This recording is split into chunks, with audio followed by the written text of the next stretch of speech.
The chamber stretched upward into darkness, so vast that Marcus Thorne could not see where the walls ended and the ceiling began.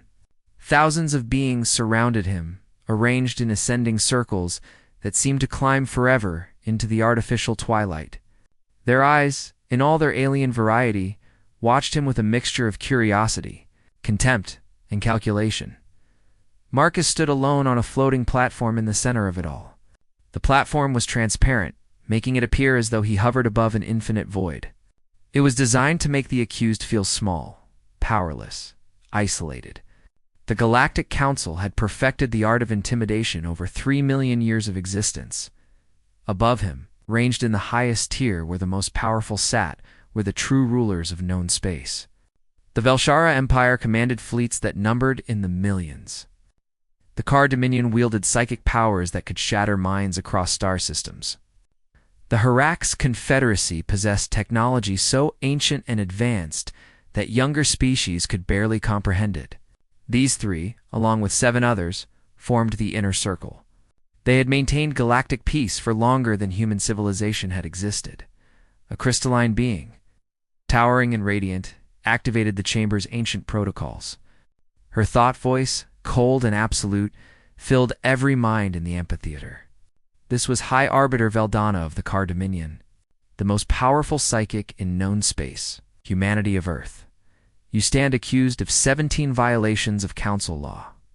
The words echoed through the chamber, translated simultaneously into 10,000 languages. Marcus felt the weight of them, the certainty, the finality. This was not a trial. It was a judgment already rendered, Veldana continued, her mental voice like shards of ice. Unauthorized military expansion into restricted zones. Refusal to surrender technological innovations for council review. Violation of trade sanctions against the Krell Protectorate. Interference in 6 designated development zones. Establishment of colonies in forbidden sectors. The list continues. How does your species answer these charges? Every eye in the chamber fixed on Marcus. Some aliens leaned forward in anticipation. Others whispered among themselves in languages that sounded like music, like grinding stone, like electrical static. They expected him to beg, to explain, to negotiate for mercy. Marcus smiled. It was not a friendly expression. It was the smile of a man holding cards no one else knew existed. We don't, he said simply. The chamber erupted. The sheer audacity of the response sent shockwaves through the assembled species. In 3 million years of council history, no accused species had ever refused to answer charges. It was unthinkable. It was impossible. Veldana's crystalline form flickered with something that might have been irritation. You must answer. It is council law. Your law, Marcus replied, his voice amplified through the chamber's system so every being could hear. Not ours. Not anymore. He reached into his jacket with deliberate slowness. Security systems throughout the chamber activated, but Marcus ignored them. He withdrew a small data crystal and held it up for all to see. 2 hours ago, the United Earth Assembly voted unanimously on a single measure. The vote was 643-0. He paused, letting the tension build. Humanity withdraws from the Galactic Council, effective immediately. We reject your authority, your laws, and your jurisdiction over human space. For a moment, the chamber was completely silent. Then chaos erupted. Councillor Carthon, of the Hrax Confederacy, rose, his multiple limbs gesturing wildly. You cannot simply leave. The Council has maintained galactic peace for 3 million years. Without our protection, you will be destroyed by the First Empire that desires your resources. Marcus's smile widened. Will we? That was when the reports started coming in. Counselors throughout the chamber began receiving emergency transmissions on their private channels. Marcus watched their faces change, their expression shifting from outrage to confusion to something that looked uncomfortably like fear. High Arbiter, Veldana's mental voice cut through the noise like a blade. What have you done, me? Nothing, Marcus said calmly. He gestured toward the massive viewing screens that dominated the upper reaches of the amphitheater. But humanity has been preparing for this moment. The screens flickered to life, showing real-time feeds from across the galaxy. Every human diplomatic mission, every embassy, every trade post, every scientific outpost was evacuating simultaneously. Ships were launching. Stations were being emptied. In perfect synchronization, humanity was withdrawing from every council world, every shared facility, every cooperative venture. But that was not what made the council members lean forward in their seats with growing alarm. It was what humanity was taking. With them, at the Velshara Medical Research Station on Terminus Prime, the feed showed alien scientists staring in shock at empty laboratories. The humans had taken every piece of equipment, every data file, every research sample. More critically, they had taken something that Velshara had not realized was missing until this moment: the knowledge of how it all worked. The human doctors had been the ones making it functional at the car mining operation in the Helios cluster. Automated systems were failing. The humans who had maintained them were gone. And suddenly the car engineers realized they did not actually know how to repair their own technology. The humans had been quietly fixing and improving systems for decades. Across the galaxy, the same pattern repeated: power grids flickering, communication networks developing strange errors, medical equipment requiring calibration no one knew how to perform, food processing systems producing substandard results. Counselor Carthana's voice was hollow. The optimization protocols, the efficiency improvements, the integration systems we have relied on for the past 70 years, all designed, implemented, and maintained by human engineers, Marcus confirmed. Did you never wonder why your systems worked so much better after we joined? Why your crop yields increased by 40%? Why your medical recovery rates improved? Why your ships could jump twice as far on the same fuel? Valdana's glow dimmed. You deliberately made yourselves indispensable. No, Marcus corrected. We simply did what humans do best. We solved problems. We improved things. We made everything work better. You benefited enormously. We asked for nothing in return except fair treatment. His expression hardened. But instead, you gave us 17 violation charges for daring to defend our colonies from raiders you refused to protect. For developing technology you wanted to confiscate. For trading with species you arbitrarily sanctioned. He turned slowly, addressing the entire council. You wanted us to be junior members forever. To know our place. To accept that 10,000 older species would always dictate terms to the upstart humans. So we are leaving. Good luck maintaining your civilization without us. High Arbiter Veldana rose to her full height. You would doom billions to system failures over wounded pride? Wounded pride? Marcus laughed without humor. This is about mathematics. In the past 70 years, humanity has contributed approximately 43 trillion council credits worth of labor, innovation, and resources. In return, we received 8 trillion in trade benefits and countless restrictions on our sovereignty. That is not partnership. That is exploitation. He touched the data crystal to his platform's interface. The complete breakdown is here. Every contribution, every innovation, every system we improved. Consider it our exit documentation. You have 30 days to replace every human expert, technician, and scientist currently working in council space. After that, we will not be responding to calls for help. You would blackmail the entire galaxy. Someone shouted. Blackmail requires demands, Marcus replied calmly. We are not demanding anything. We are simply leaving.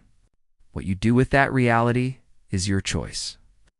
He checked his timepiece, an old-fashioned mechanical device that somehow felt more ominous than any advanced technology. This session is over. We are not finished. Veldana's mental shout rattled through the chamber. Yes, Marcus said, meeting her gaze directly. You are. He pressed a button on his wrist. The air shimmered around him as a short-range quantum tunnel formed. Human technology. The same technology the Council had been demanding humanity share for decades. One more thing, Marcus said, as the tunnel stabilized. You might want to check the Xerxes Station readings. The Dimensional Portal Research Facility, where human physicists made up 70% of the theoretical team. He smiled. They left 12 hours ago. The containment fields are on automatic. They will hold for another 48 hours. The color drained from several faces in the chamber. Xerxes' station contained 6 artificial wormholes held in delicate quantum balance. If those containment fields failed, the resulting spatial collapse would destroy everything within 10 light years. You would not dare, Veldana whispered. We did not sabotage anything, Marcus assured her.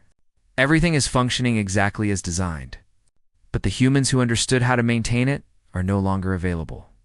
I suggest you find someone who can read the technical documentation. It is all in Earth Standard English, of course. Then Ambassador Marcus Thorne stepped into the quantum tunnel and vanished, leaving the Galactic Council in chaos. Within minutes, emergency sessions were being called. Within hours, the first critical systems began to fail. Within days, the galaxy would realize just how much it had depended on the species it had taken for granted. Humanity was going home.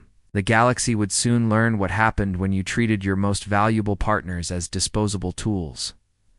The warnings came first as whispers, then as alarms, and finally as screams. 72 hours after humanity's withdrawal, Director Calvin of the Hrax Confederacy stood in the central control room of the Nexus Array and watched his world fall apart. At the Nexus was the heart of galactic communication, a massive quantum entanglement relay that connected every major civilization across 80,000 light-years. It had functioned flawlessly for 50,000 years. Now, it was dying. Coherence decay in relays 7 through 42, his assistant Pelton reported, his voice tight with stress. Message transmission times increasing. We are getting reports of garbled communications from the outer sectors. Calvin stared at the cascading error reports flooding his screens. Each one represented a failure, a breakdown, a system that should have been simple to repair, but somehow was not. Get Dr. Hammond back here immediately. Pelton looked up from his console, his face grim. Sir, Dr. Hammond departed with the human evacuation. She is in Earth space now, over 300 light-years away. Then contact her, offer her triple her previous salary, quadruple it. Whatever she wants. We tried, sir. All communication. Requests to human space are being routed through a central embassy. They respond with the same message every time. Pelton pulled up the text. The 30-day transition period is for emergency handoff documentation only. Please submit requests through proper diplomatic channels. Calvin felt cold dread settling into his bones. We are the Hrax Confederacy. We built this network 50,000 years ago. We do not need a human to operate our own technology. With respect, sir, we do. Pelton displayed the technical documentation Dr. Hammond had left behind. Current system is not running on the original specifications. Dr. Hammond implemented over 1,700 modifications in the past 12 years. Each one improved efficiency, increased bandwidth, or enhanced stability. The original design is in our archives, but reverting to it would mean losing 70% of our network capacity for at least 6 months. Can our engineers repair the current system? Pelton pulled up page after page of technical diagrams. They were written in Earth Standard English, and the translation was perfect. But as Calvin tried to read them, he realized the horrible truth. The words made sense. Concepts behind them did not. Human mathematics used different foundational assumptions. Human physics approached quantum mechanics from angles the Hrax had never considered. The documentation assumed a level of intuitive understanding that came from thinking like a human. The information was all there, but understanding it required becoming something they were not. Across the galaxy, similar disasters were unfolding. On the Velshara Medical Colony of Restoration's Hope, Chief Medical Officer Therasol walked through. Wards full of dying patients and malfunctioning equipment. A neural scanner that should have been simple to maintain now sat dark and silent. A tissue regenerator that had worked perfectly yesterday now produced random, dangerous results. How many patients need neural scans? She asked her assistant. 52 in this facility alone, Commander. Thousands across the colony. Without the scanners, we cannot properly diagnose neurological conditions. Therasol looked at the dead equipment with frustration and growing fear. The human engineers left instructions, did they not? Commander. Very detailed instructions. Her assistant pulled up the documentation. But the problem is that they did not just maintain the equipment, they fundamentally altered it. The neural scanner now operates on principles our technicians do not understand. Something about recursive quantum observation and entangled diagnostic cascades. What does that mean? We do not know, Commander. That is the problem. Therasol stared at the machines that had saved countless lives, now reduced to useless metal and circuitry. How long until complete failure? 3 weeks? Maybe 4? And how long to train our people to repair them? Her assistant said nothing. The silence was answer enough. In the Car Dominion's military command center, Fleet Admiral Kurseth faced a crisis that threatened the foundation of car power. The psychic amplification network that allowed car commanders to coordinate vast fleets across impossible distances was experiencing increasing failure. This makes no sense, Kurseth said, his mental voice sharp with frustration. These systems are pure car design. They operate on psionic principles that have nothing to do with human technology. How could humans have improved them? His chief technician, Velkar, demonstrated the problem. Watch, Admiral. We'll send a standard fleet coordination order. The command should have reached every ship in the sector instantly. Instead, there was a noticeable delay. Several ships reported receiving corrupted instructions. 2 did not receive the message at all. I watched this recording from 2 months ago, when Commander Lisa Reeves was operating the human auxiliary station. The difference was shocking.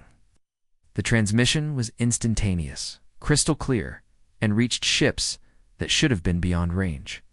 What was she doing? Kurseth demanded. We do not know, Velkar admitted. He displayed documents filled with complex equations. Her system interfaced with ours through what she called a cognitive harmonics buffer. The specifications are available, but Admiral, this references concepts like neural network topology and multidimensional signal processing. These are not psionic concepts. These are machine concepts applied to psionics in ways we never considered. That is impossible. Psionics and machine technology are fundamentally different. The humans apparently did not think so. Whatever they did made our systems 40% more efficient. Velkar looked at his commander with barely concealed worry. Admiral, without that efficiency, our fleet coordination is compromised. We command tens of thousands of ships. Without proper psychic coordination, they are just individual vessels floating in space. The implications were staggering. The car military had been the most powerful force in the galaxy for 800 million years. Now, within 3 days of humanity's departure, that power was crumbling. In the Grand Amphitheater, High Arbiter Veldana convened an emergency session. Representatives from across the galaxy arrived with identical stories: critical system failures, infrastructure decay, a growing realization that their entire civilization had become dependent on human expertise without anyone noticing. This is a coordinated attack, Counselor Carthon insisted. They infiltrated our systems deliberately, made themselves necessary. This was planned. They were invited, Veldana corrected coldly. Every human expert was here at our request. Every system they improved was improved with our permission. They asked for approval for every modification. We gave it gladly because the improvements were remarkable. So what do we do? Another counselor demanded. The reports get worse every hour. Food production is declining. Medical care is degrading. Communications are failing. Even basic life support on some stations is experiencing problems. The chamber fell silent. These were the most powerful beings in the galaxy, rulers of civilizations that spanned thousands of worlds. Yet they were helpless before a problem they had created themselves. We negotiate, Veldana said finally. Negotiate with them? They abandoned us. No, Veldana said quietly.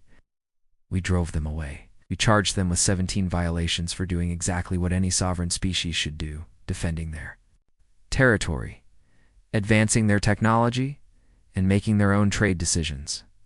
We treated them like children who needed constant supervision, and now we need them desperately. She pulled up a priority intelligence report that had arrived minutes before. What she read made her crystalline form dim with dread. What is it? Carthon asked, noticing her reaction. Intelligence from our observers in human space, Veldana said slowly. It appears humanity has been preparing for this withdrawal for decades.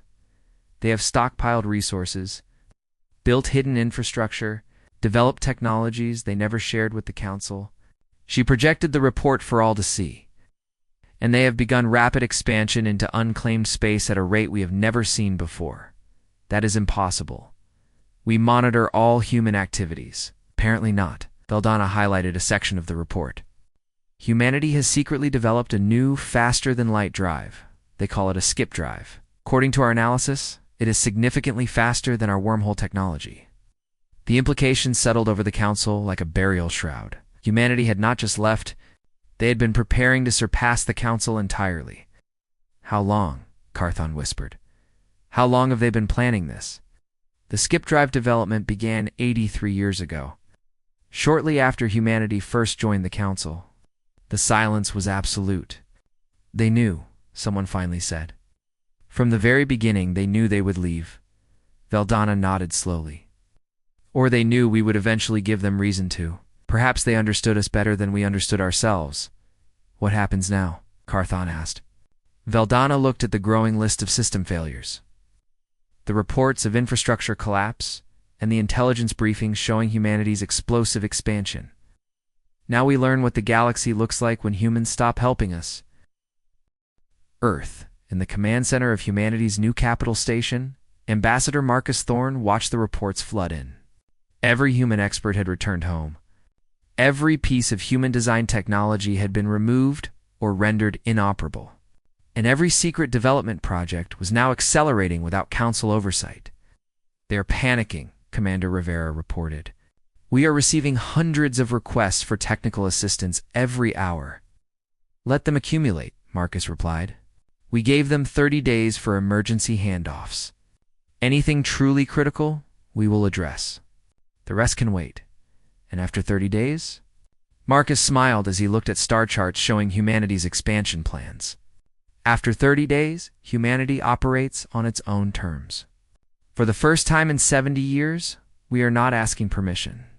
We are not giving away our innovations. We are not making everyone else's problems our responsibility. He turned to Rivera. For the first time, we are putting humanity first. The Council will not accept this. Let them try to stop us, Marcus said. They will learn what every bully eventually learns.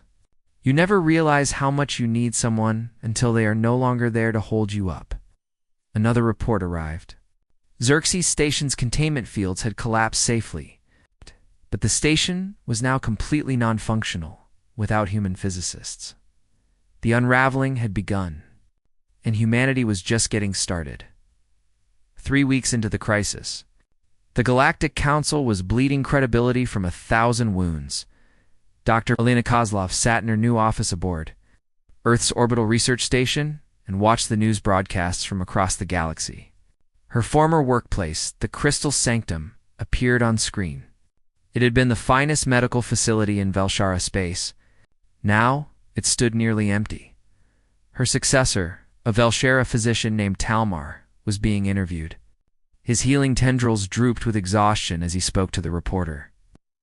We are doing our best with traditional diagnostic methods, Talmar said. But I must admit we had become dependent on a level of precision we no longer possess. Patients who would have received immediate treatment now wait. Some will not survive the wait. Elena muted the screen. She felt no joy in their suffering, but she also felt no obligation to rush back and fix their problems. Not after they had blocked her promotion 3 times because humans should remain in support roles. Never in leadership positions. Commander Rivera entered with a datapad. Another request from the Velshara Medical Board. They are offering 15 million credits for a single consultation. Just you, on a video call, walking their engineers through the diagnostic array repairs? Tell them what we tell everyone, Elena replied.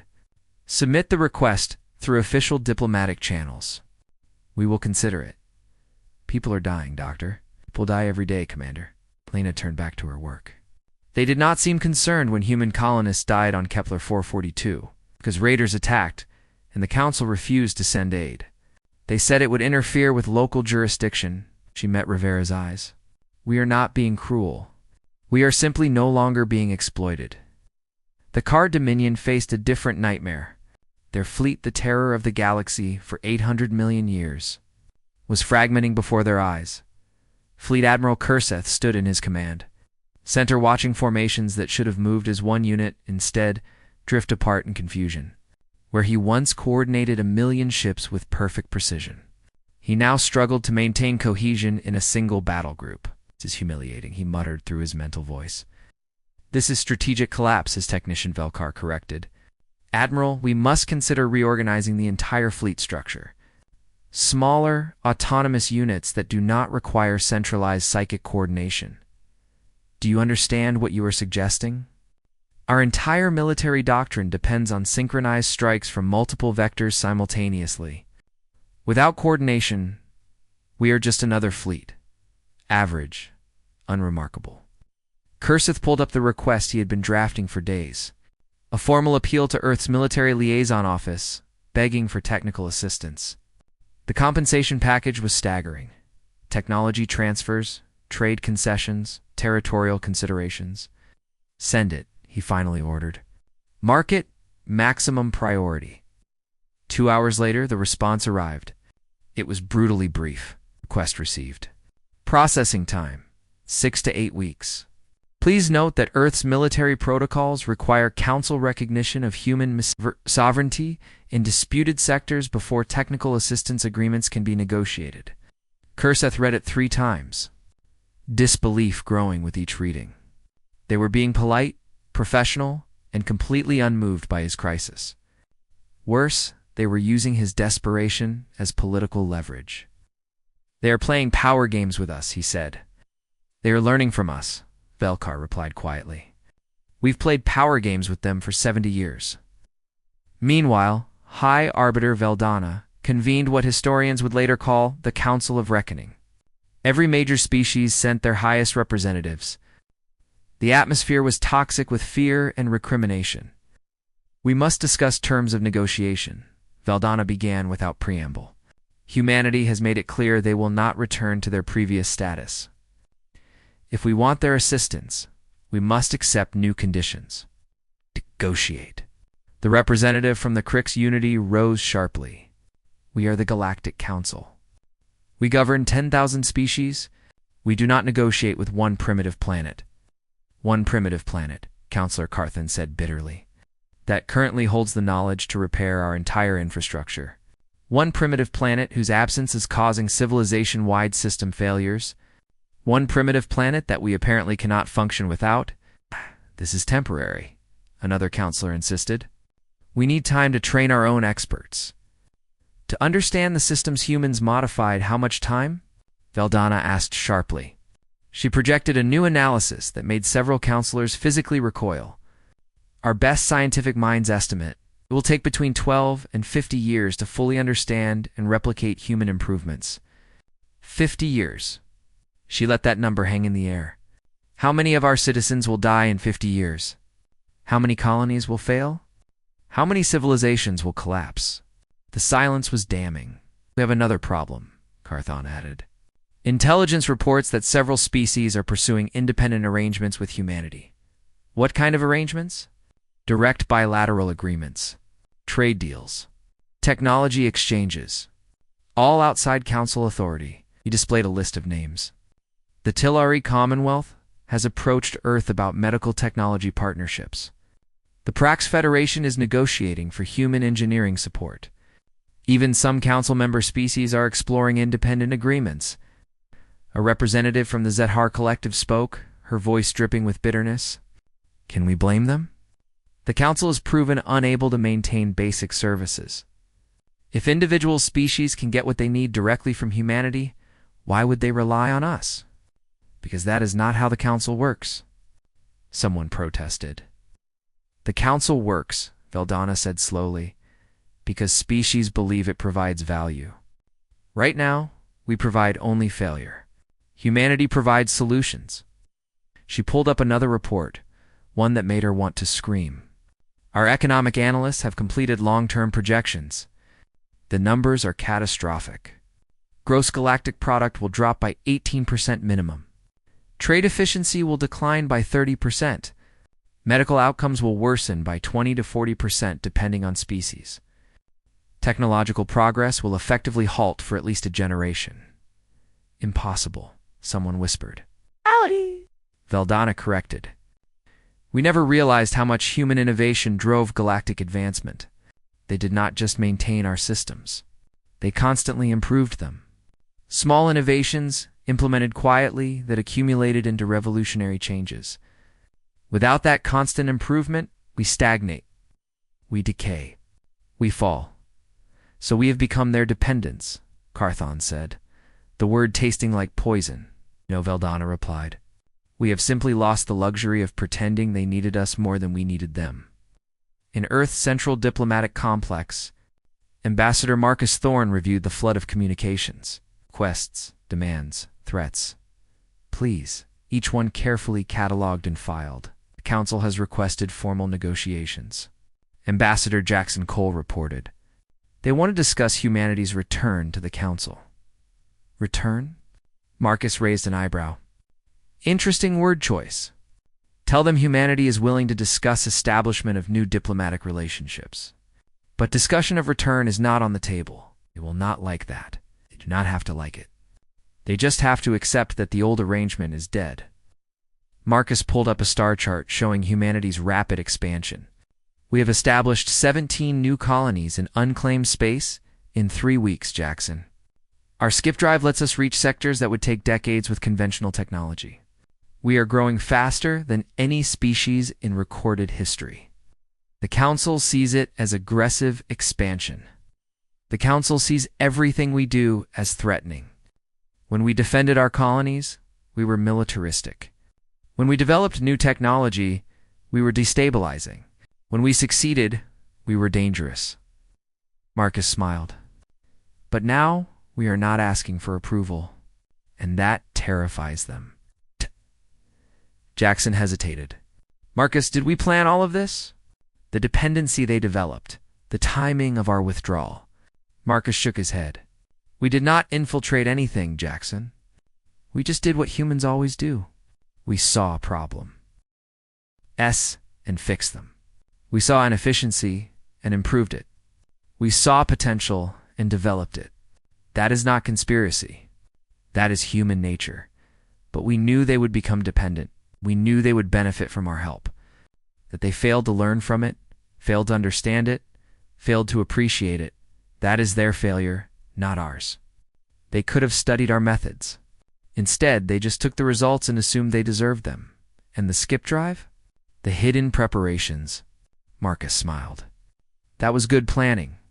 When you join an organization that treats you like a junior member despite your contributions, you prepare for the possibility the relationship will not last. We hoped for better. We planned for worse. Now we are executing the contingency. And now we find out what kind of relationship the Council actually wants. Do they want partners? Or do they want convenient tools? Marcus looked down at Earth, because humanity is done being anyone's tool. High Arbiter Veldana stood alone in her private chamber, reading reports that filled her with dread. The situation was worse than she had publicly acknowledged. The economic projections had been updated. 18% decline was the optimistic scenario. The realistic projection showed 30% contraction. Some species faced economic collapse.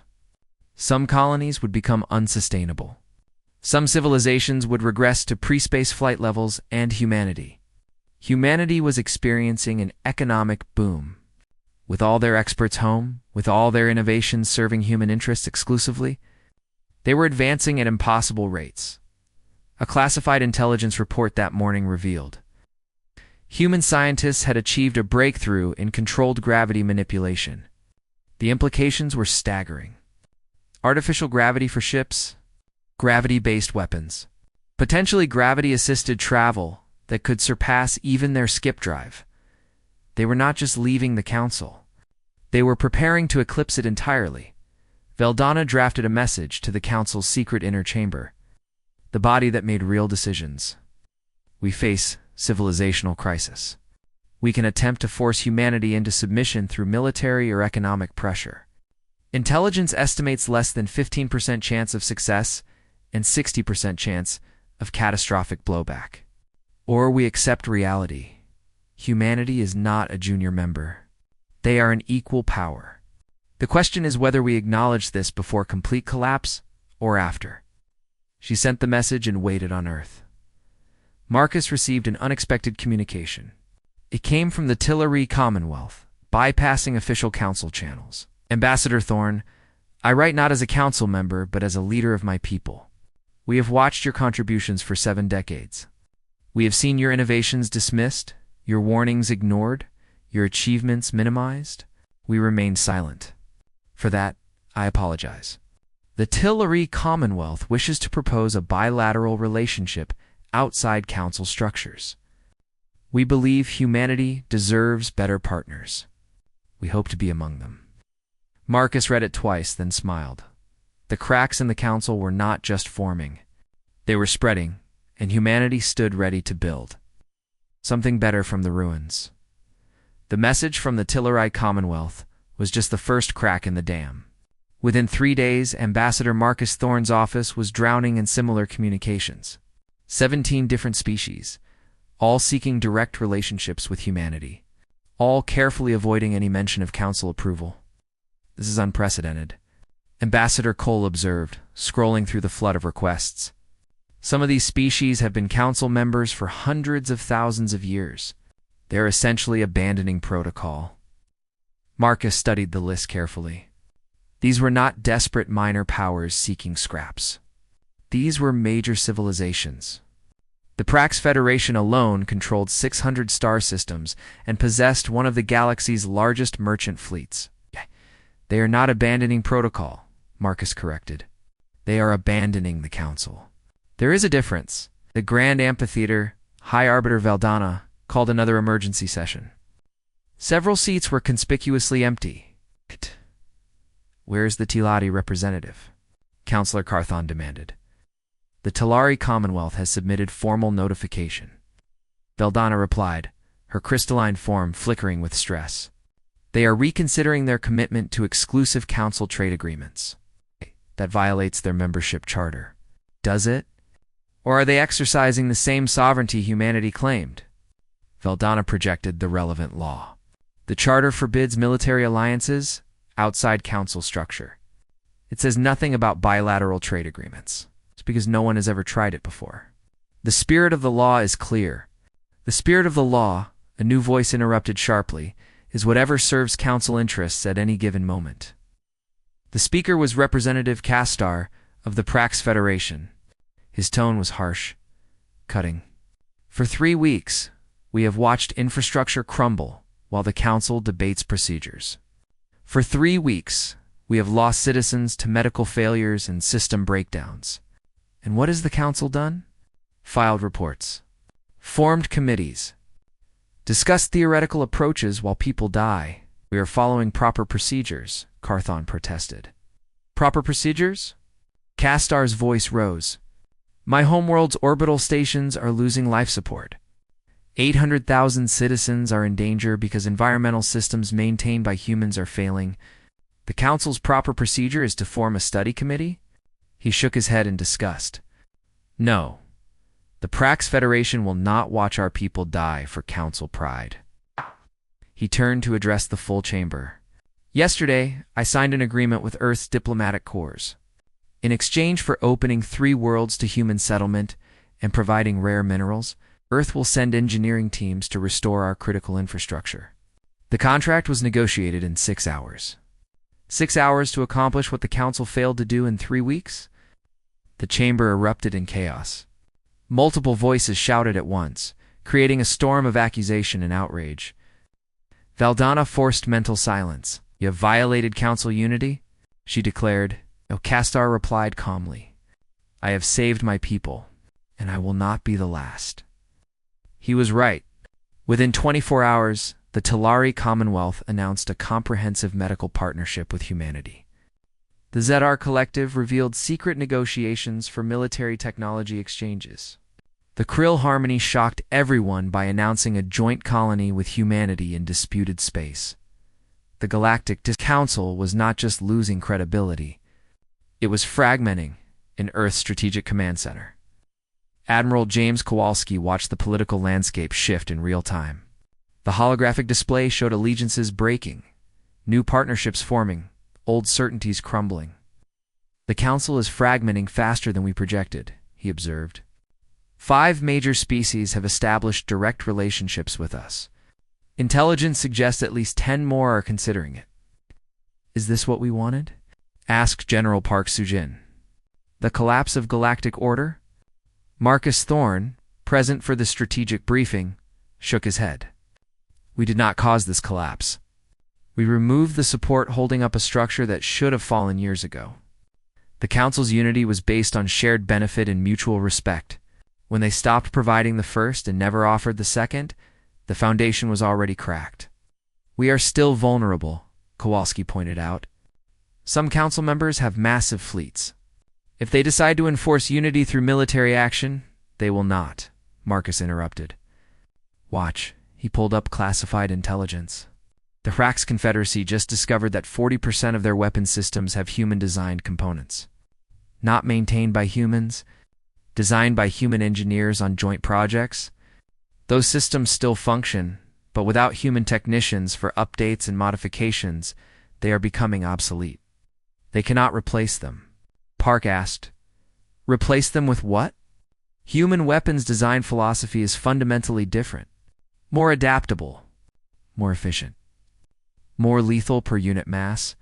Their military doctrine evolved to rely on these advantages. Going back to pure Hax design means accepting significant reduction in combat effectiveness. So we disarmed them without firing a shot, Kowalski said slowly. We reminded them that military power is not just numbers, Marcus corrected. It is technology, logistics, expertise. Areas where humanity excels, but not everyone in human leadership was comfortable with the direction. President Amanda Chen called her own meeting. I am receiving reports that some of our new partners are using their relationship with us to threaten neighbors, she said bluntly. The Prax Federation apparently told the Sikhs Coalition that any aggression will be met with human technological support for Prax defense. That is dangerously close to a military alliance. It is a deterrent statement, Marcus replied. Valid diplomacy. The Sikhs have pressured the Prax for decades. Now that pressure stops. That is my concern exactly. We did not leave the Council to become the galaxy's mercenaries or kingmakers. We are not, Kowalski interjected. But we are establishing that humanity's partnerships have consequences. That is basic diplomacy, not mercenary work. It is a fine line, Chen warned. The more the Council fractures, the more we will be pulled into conflicts we tried to avoid. Some species courting us now have centuries-old feuds. What happens when both sides of a conflict ask for our support? The room fell silent. Marcus had focused so intensely on extracting humanity from Council domination that he had not all he considered the vacuum it would create. We need a doctrine, General Park said. Clear guidelines on what partnerships we accept and what we refuse. Otherwise, we will stumble into a war we never intended. President Chen nodded. Draft it. I want proposals in 72 hours. And Marcus, I want you thinking about the endgame. What does galactic civilization look like when this is over? Because right now, we are breaking things faster than we are building them.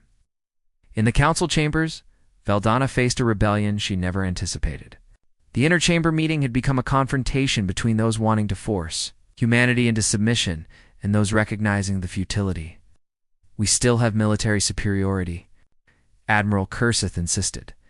Combined fleet action could force humanity to negotiate from weakness. Could it? Valdana challenged. Admiral, I read the same reports. Our fleet coordination is degraded. Weapons systems operate at reduced effectiveness. Intelligence suggests humanity has defensive measures we have not seen. Are you confident you could achieve decisive victory? Kurseth hesitated. That hesitation spoke volumes. Moreover, Valdana continued, even if we could militarily compel humanity back, what would we gain? Resentful participants who sabotage everything. Experts providing minimal effort? Or worse, martyrs whose persecution drives more species to break away. So we do nothing? Carthon asked bitterly. Watch our civilization fragment? No, Valdana replied. We accept reality and adapt. The galaxy has changed. The model where 10,000 species defer to ancient powers is over. Humanity demonstrated that a junior species could become indispensable through innovation rather than age or military might. Others are learning that lesson. She displayed the shifting diplomatic landscape. Look at what is happening. Yes, the Council is fragmenting. But what replaces it? Direct bilateral relationships based on mutual benefit. Species choosing their partners instead of having them assigned. Innovation rewarded rather than age and tradition. Hey, that is chaos, someone protested. That is freedom, Kistar countered. Long overdue. The Council served a purpose once.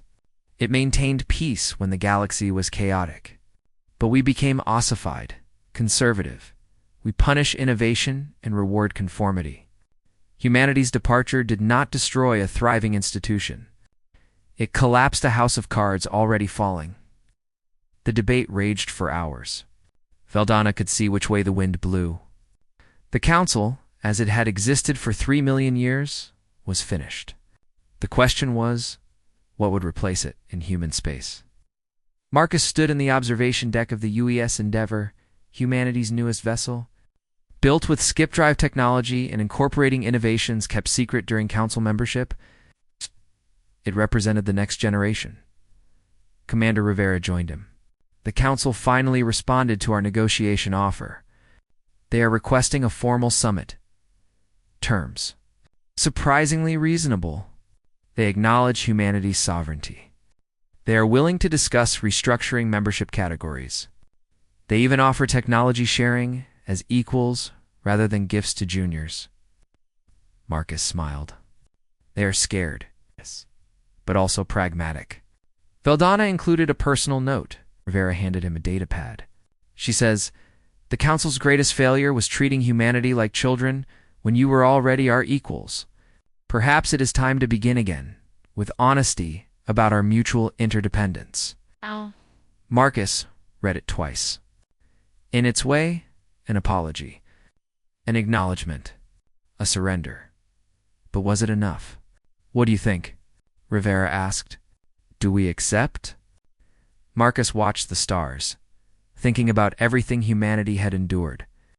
The prejudice, the restrictions, the condescension, but also the opportunities, the partnerships with decent species, the advances from exposure to galactic civilization. I think, he said slowly, we must be careful with our answer. The galaxy is watching. Too forgiving, we teach them nothing changed. Too harsh, we become the tyrants we opposed. So what is the middle ground? The middle ground, Marcus replied, is that we engage, but on fundamentally different terms. Not as council members, but as sovereign partners. Not as recipients of their wisdom, but as equals shaping galactic civilization's future. He turned to Rivera. Schedule the summit, but make clear, humanity's not returning to the old system. We are here to build a new one. As the Endeavour prepared to jump across the galaxy, other species watched and waited, some with hope, some with fear, some with calculation. All understanding that whatever happened at this summit would determine the galaxy's future for millennia. The fracture had occurred. Now came the moment to decide. Would the broken pieces be forged into something new and better, or remain shattered? Ambassador Marcus Thorne was about to find out. The summit was held not in the Grand Amphitheater, but at a neutral station in the Sagittarius Arm that humanity had built specifically for this purpose. The symbolism was unmistakable. This was not the Council summoning humanity to answer charges. This was a meeting of equals on human territory. Ambassador Marcus Thorne arrived aboard the Endeavour with a delegation representing not just Earth, but the coalition of species already partnered with humanity. The Tillery Commonwealth, the Prax Federation, the Krill Harmony, and 12 others. They called themselves the Partnership Coalition. Their presence sent a clear message. Humanity was not alone, and any agreement must satisfy all partners. Not just Earth. High Arbiter Veldana led the council delegation, accompanied by Counselor Carthan and Admiral Kursith. As they entered the conference chamber, sleek and functional and decidedly human in design, Marcus could see the discomfort in their movements. They were used to others coming to them. Being here, negotiating from reduced power, was deeply unsettling. Good, Marcus thought. Discomfort breeds honesty. Ambassador Thorne, Veldana began, her mental voice carefully neutral. Thank you for agreeing to this meeting. High Arbiter, Marcus replied with equal formality. Before we begin, I want to establish parameters. We are not here to negotiate humanity's return to the Council. We are here to discuss establishing a new framework for galactic cooperation, one treating all species as sovereign equals, regardless of age or military power. That is quite a demand from a species less than a century into spaceflight, Carthan said, unable to hide his edge. It is not a demand, Marcus corrected. It is a statement of fact. The old hierarchy is dead. You can accept that and work with us to build something better, or cling to the past while your civilization collapses. He gestured to the Partnership Coalition representatives.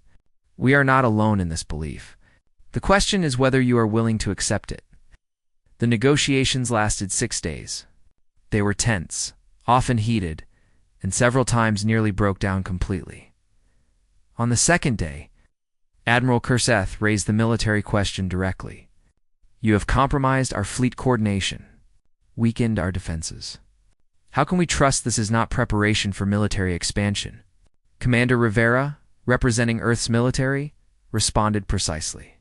Admiral, with respect, we compromised nothing. We improved your systems while we were partners.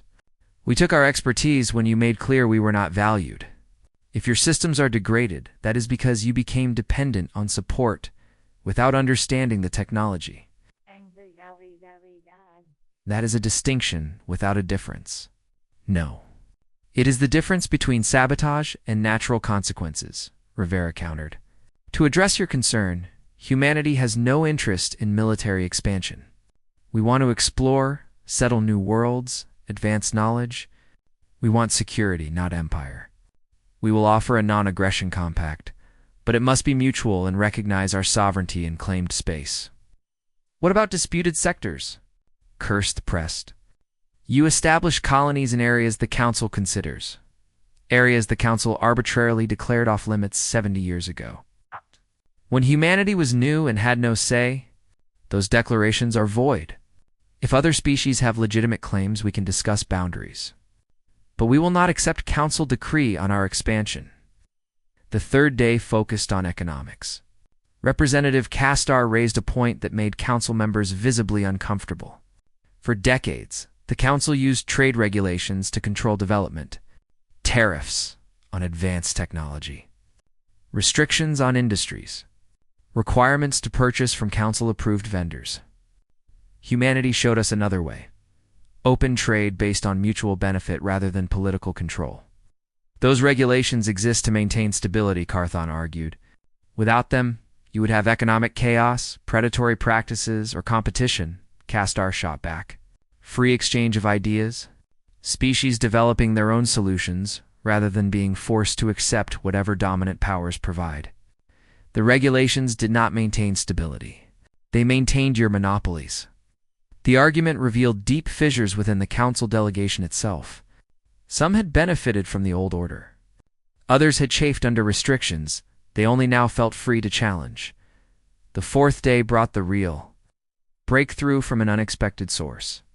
Dr. Alina Kozlov, representing Earth's scientific community, stood before the delegates with a simple proposition. The fundamental problem, she began, is that the Council was built on competition and hierarchy.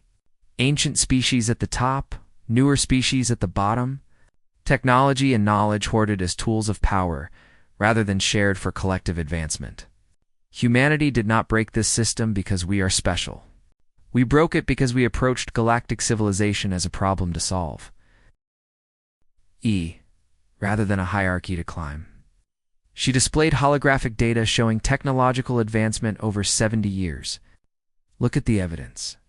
Galactic innovation rate increased 43% after humanity joined. Not because we are smarter, but because we shared innovations freely, proved systems openly, collaborated without demanding ownership.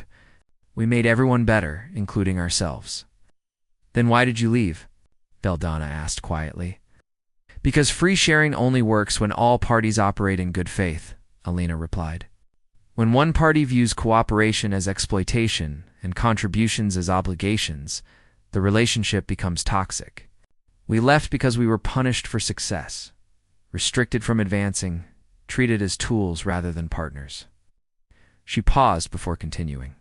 But it does not have to be this way. The galaxy does not need a council that governs. It needs a framework that facilitates. A structure enabling cooperation without demanding submission. A system where species partner freely, share knowledge openly, advance collectively without fear. Their contributions will restrict them. You describe anarchy. Someone protested. Describe federation, Alina corrected. Sovereign states cooperating for mutual benefit while maintaining independence. Humanity has experience with this model. So do others here? It works. But it requires trust, transparency, and fundamental commitment to equality. The fifth day saw emergence of a concrete proposal from a joint working group formed spontaneously among delegates from both sides. The framework was radical.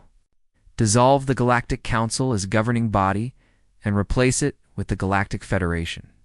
A voluntary association facilitating cooperation rather than enforcing compliance. Member species would retain complete sovereignty. No imposed laws. Instead, the Federation would maintain a registry of agreements between members. Technology sharing encouraged but never required. Military coordination only for mutually agreed defensive purposes. Most controversially, all members would have equal representation regardless of age, population, or territory. Humanity would have the same voice as the Hirax Confederacy, despite controlling 40 systems versus 400,000. This is unacceptable, Carthon declared. Species maintaining civilization for millions of years cannot be placed equal with those barely off their homeworld. Why not? Asked Representative Kizara of the Krill Harmony, nearly as ancient as the Hrax. What does age matter without wisdom? The Hrax are ancient, but humanity solved problems in 70 years you had not addressed in 70 millennia. Perhaps age is not the merit you think. The debate was fierce, but a pattern emerged.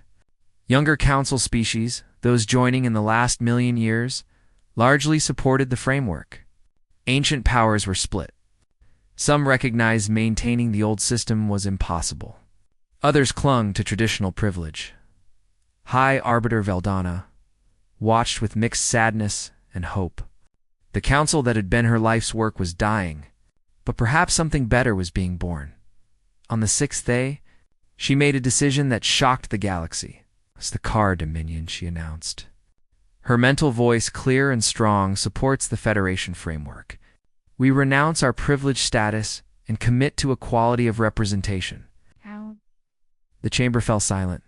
Then Carthon exploded. You have no authority for this decision. The Car governing body has not the Car governing body, Veldana interrupted, appointed me because they trusted my judgment. I exercise that judgment now. The old system is dead. We can help build its replacement or become irrelevant.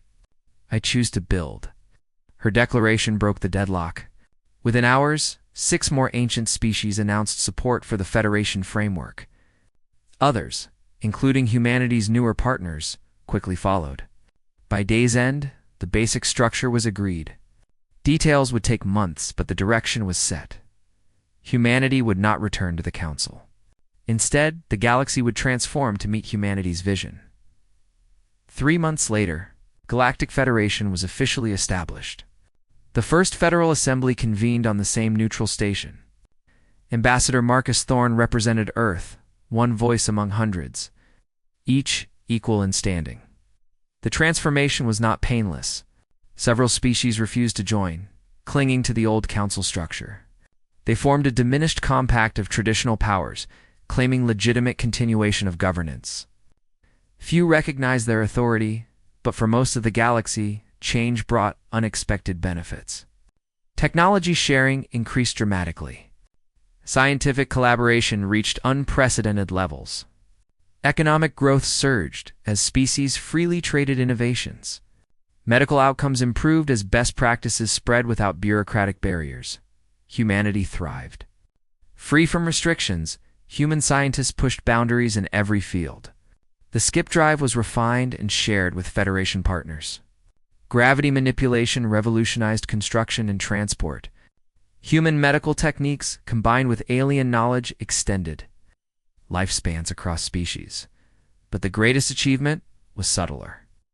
A fundamental shift in how species related to each other. No longer subjects of hierarchy, they became partners in collaboration. Conflicts occurred but were resolved through negotiation, not imposed judgment. Innovation was rewarded, not restricted. Success celebrated, not feared. 1 year after humanity's departure, Marcus stood in the Federal Assembly preparing to deliver a defining speech.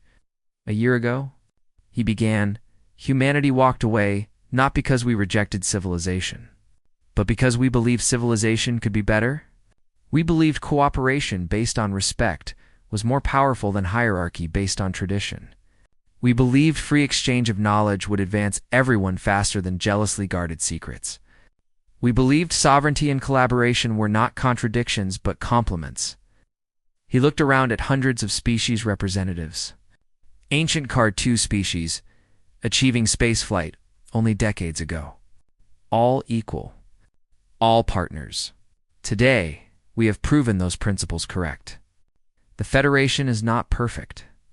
We have disputes, misunderstandings, failures, but we face challenges as equals, working together rather than waiting for imposed solutions. In 1 year, we accomplished more than the Council managed in the last century. He paused, then smiled slightly. Humanity did not abandon the Council to doom the galaxy. We abandoned it to save it. Not from external threats, but from its own stagnation. And we were not alone. Every species that joined us understood the old way was failing. Together, we built something better. The question now is not whether we made the right choice. The evidence speaks for itself. The question is where we go from here. What will we build together? What challenges will we face? What discoveries await?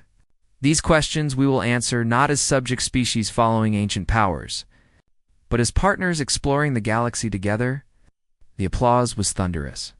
Not just from humanity's allies, but from species across the spectrum. Even some traditional compact representatives seemed moved. After the session, Veldana approached Marcus in a viewing gallery. "You won," she said simply. "Everything you wanted." Marcus shook his head. This was not about winning. It was about survival. If the galaxy continued on its old path, it would have stagnated into irrelevance. And now? Now we have a chance. The Federation is flexible, innovative, and values contributions from all members. That is the foundation for real civilization. Veldana was quiet, then asked, "Did you plan this from the beginning?" Marcus smiled. "We planned to contribute, learn, grow. We hoped for acceptance. We prepared for rejection. The specific path was determined by circumstances and choices, yours as much as ours." He looked at her directly. "But we knew humanity would not accept subordinate status forever. We are too stubborn, too innovative, too curious. We were always going to push boundaries. The question was whether the galaxy would push back or forward with us. We pushed back," Veldana acknowledged. "And it cost us." "It cost you the illusion of permanent superiority," Marcus corrected gently. "What you gained was the possibility of real partnership. Not a bad trade." Veldana looked at the stars. "My people have existed 800 million years. We have seen species rise and fall.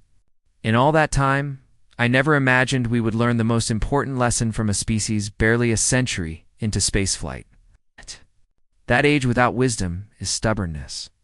That tradition without purpose is inertia. And that true civilization is not about who has power, but how power is used." She turned to face him.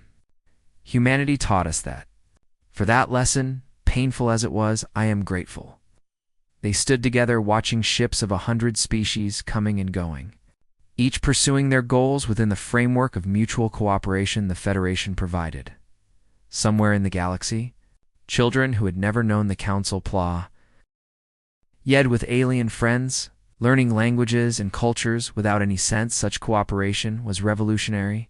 Somewhere in Federation space, a joint research team of 6 species worked on problems no single species could solve alone, sharing unique perspectives freely.